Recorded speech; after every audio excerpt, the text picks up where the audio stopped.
Hello बच्चों, तो start करते हैं क्वेश्चन 1 जो दे रखा है आपका रियल नंबर है, चैप्टर नंबर 1। ठीक है ना। अब तो क्वेश्चन क्या है, if the LCM of A and 18 is 36। मतलब दो नंबर हैं ए और 18 जिनका एलसीएम क्या है 36 है, and the HCF of A and 18 is 2। मतलब ए और 18 है जिनका एचसीएफ क्या गिवन है आपको 2 गिवन है। देन द वैल्यू ऑफ ए की वैल्यू पता करनी है। तो दो नंबर कौन कौन से दे रखे हैं, दो नंबर दे रखे हैं ए और 18, इनका एलसीएम और एचसीएफ आपको पता है।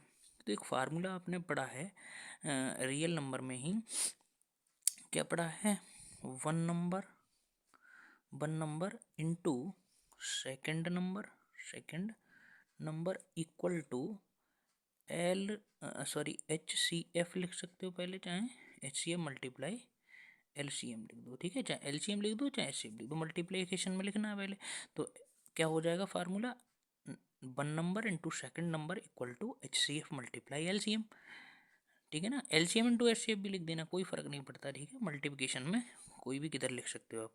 तो वन नंबर क्या है, वन नंबर आपका ए है, सेकंड नंबर क्या है, सेकंड नंबर आपका है 18। इन दोनों नंबर का एच सी एफ कितना दे रखा है, देखो एच सी एफ 2 दे रखा है तो 2 लिख दीजिए, और एल सी एम कितना दे रखा है, एल सी एम 36 दे रखा है तो यहाँ पे 36 लिख दीजिए।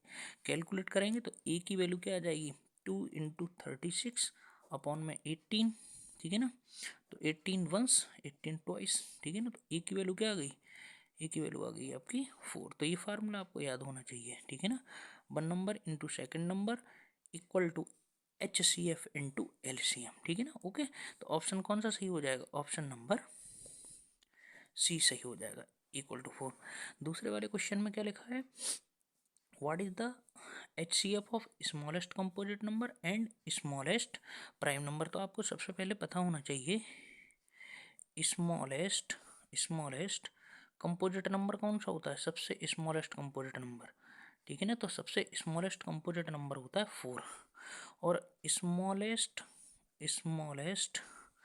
Even number, smallest prime number क्या होता है, स्मॉलेस्ट प्राइम नंबर क्या होता है, ये होता है 2। ठीक है ना, स्मॉलेस्ट कंपोजिट नंबर 4 होता है और स्मॉलेस्ट प्राइम नंबर 2 होता है। इससे आपसे पूछा गया है कि इनका एच सी एफ क्या होगा, तो एच सी एफ इन दोनों का कैसे निकालेंगे, एच सी एफ इन दोनों का निकाल लीजिए, किसका 4 और 2 का एच सी एफ। अब दो तरीका से निकाल सकते हैं, 4 के आप फैक्टर लिख दीजिए, 4 के फैक्टर क्या हो जाएंगे, 4 के फैक्टर आपके हो जाएंगे 2 इंटू 2, और इस 2 के फैक्टर आप लिख दीजिए 2 इंटू 1। ठीक है ना, यहाँ पे लाइन खींच दूंगा, यहाँ पे मैं लिख दूंगा एच सी एफ, इन दोनों का एच सी एफ। तो एच सी एफ का मतलब होता है दोनों में कॉमन क्या आ रहा है, तो दोनों में क्या कॉमन आ रहा है, 2 कॉमन आ रहा है। ठीक है ना, तो दोनों का कॉमन 2 आ गया, इस वजह से इसका एच सी एफ क्या हो जाएगा, 2 हो जाएगा। 2 इज द करेक्ट आंसर। ठीक है, तो आपको ये क्वेश्चन समझ में आए होंगे।